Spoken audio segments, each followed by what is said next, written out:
వాళ్ళ తాత కానీ వాళ్ళ అయ్య కానీ ఎవరైనా కానీ నేనే ఇక్కడ ఎమ్మెల్యేని.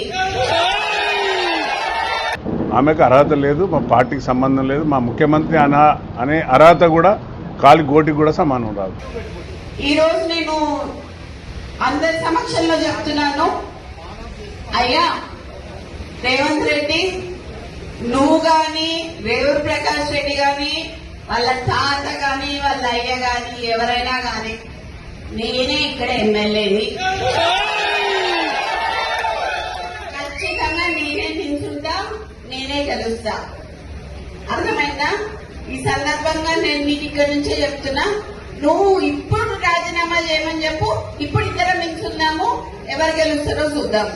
నువ్వు వచ్చి క్యాన్వసింగ్ చేయి, నువ్వు వచ్చి క్యాన్వసింగ్ చేయి రేవూరు ప్రకాష్ రెడ్డికి. నేను ఇండిపెండెంట్ అయినా నిల్చుంటా. ఒకవేళ కాంగ్రెస్ పార్టీ టికెట్ ఇవ్వకపోతే ఎట్లయినా కూడా నేను గెలుస్తా అని చెప్తున్నా. ఈసారి పర్కాల ఎమ్మెల్యేగా నేను పోటీ చేస్తానని ఈ సందర్భంగా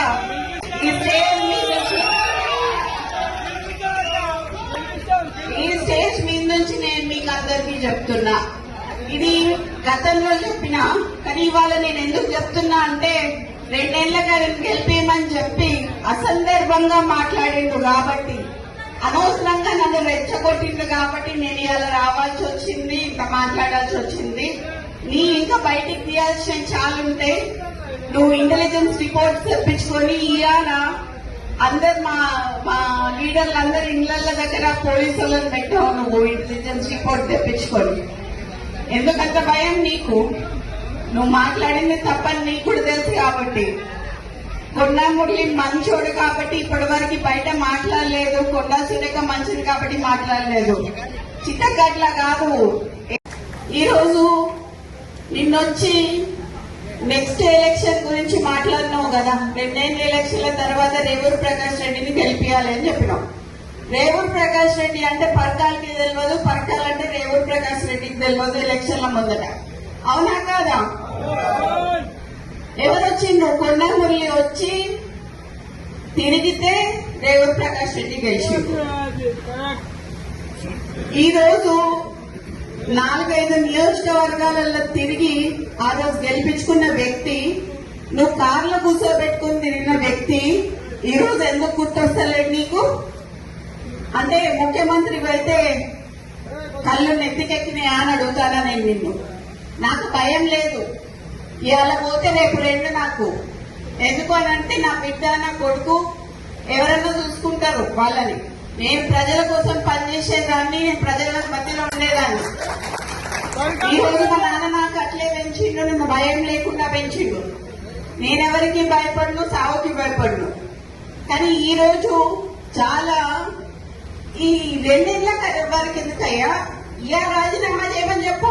ఇలా రాజీనామా చేసి ఎలక్షన్లకు రా. నా ఇల్లు ఇక్కడ మంచినీళ్ళు ఉన్నది, 3 అంతస్తుల బిల్డింగ్ నీకు ఇస్తా. వచ్చి అక్కడనే ఉండి రేవూరు ప్రకాష్ రెడ్డికి నువ్వు వచ్చి క్యాన్వసింగ్ చేయి. రేవూరు ప్రకాష్ రెడ్డి గెలుస్తారా, లేకపోతే కొన్న కుటుంబంలో ఎవరి నుంచి గెలుస్తారు? ఎవరైతే మా గౌరవ ముఖ్యమంత్రి, మన గౌరవ ముఖ్యమంత్రి పైన కామెంట్ చేసిండ్రో వారికి ఏ అర్హత లేదు. పార్టీలో సభ్యత్వం లేదు, అర్హత లేదు. అర్హత లేకుండా కామెంట్ చేస్తే ఆన్సర్ ఇవ్వాల్సిన అవసరం లేదు. ఒక తెలుగులో సామెత ఉంది, పిల్లకాకి కేమెరక ఉండిల దెబ్బ అని. మేము ఆ విధంగానే చూస్తున్నాం. మరి అమ్మాయి ఏ విధంగా మరి ఎవరు ప్రోత్సహిస్తుండ్రో తెలియదు. ఒక చిన్న పెద్ద అని తేడా లేకుండా మరి డైపర్లు ఎవరు వేసుకుంటుండ్రో తెలుసు. So we don't want to comment on her. ఆమెకు అర్హత లేదు, మా పార్టీకి సంబంధం లేదు. మా ముఖ్యమంత్రి అనే అర్హత కూడా కాలి గోటికి కూడా సమానం రాదు. అంతకంటే ఎక్కువ దెర్ ఇస్ నో కామెంట్. అక్కడ ఎట్లా పచ్చ కామెంట్లకు పచ్చనే కనబడుతుంది, అలాంటిది ఏం లేదు. ఆ డామినేషన్ లేదు, ఏం లేదు.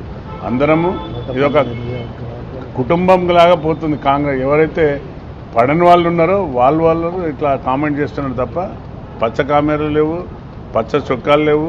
అంతా కాంగ్రెస్ కుటుంబమే తప్ప ఎవరి ఒక్కరి మీద ఒకరు డామినేషన్ లేదండి.